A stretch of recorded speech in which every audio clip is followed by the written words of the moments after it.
So we are here with Mariam. Nice to meet you. First question I would like to ask you is, what is your biggest takeaway from being at the Unicorn Summit? An amazing opportunity to connect and share our vision. Love to know. I think it's a great opportunity for everybody here to explore what it means to be expansive and imagine at the boundaries of possibility. And I think that's what my biggest takeaway here is, the cross-pollination of ideas, estuary, people coming from all different disciplines, perspectives, and in the middle, this integration of potential. Thank you so much for sharing. I would like you just to share a little bit more about you and your mission. I think there's a lot of values alignment here because HoloArt, founder and CEO, is looking to impact change and transformative change at scale. And I think that's where there's an alignment with what's happening here. At this juncture, we know things aren't working the way that we could be flourishing. And so how do we design for human flourishing? How do we create opportunities for cross-pollination across disciplines? So at the intersection of art, space, science, and technology, we're looking at engineering, culture, consciousness with over 20 products and services. We include children, indigenous perspectives, and 6 continents, over 40 countries. What this means for me is when we bring people together, and I said this yesterday during my talk, a gathering of unicorns. Do you know what it means? What we call them? Can you explain?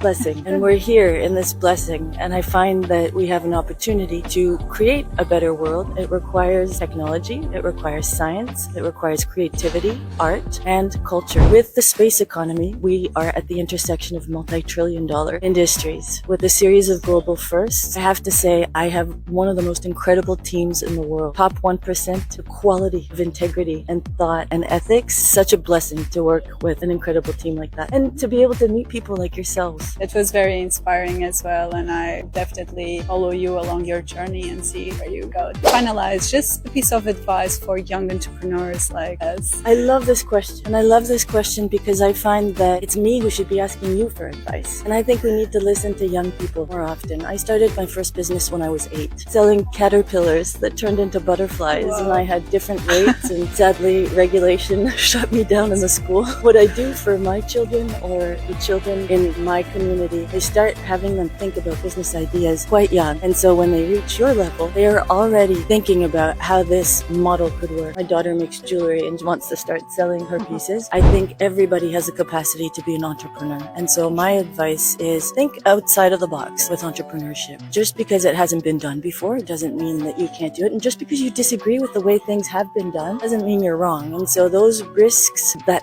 occur at the edges of innovation, that's where young people excel. And I've worked with university students, with children, with seniors, with executives. What I find most playful and joyous is to find your inner child, to experiment, to be an artist scientist, and temper that fear and the anxiety with positive self-talk, healthy well-being biohacks, and then consuming and surrounding yourself with people who you want to learn from. I think that's really important. Yes, you are the average of the 5 people you spend the most time with, so. Exactly. Well, thank you so much. It was a pleasure. Thank you so much. Were you going in for a hug? Yeah.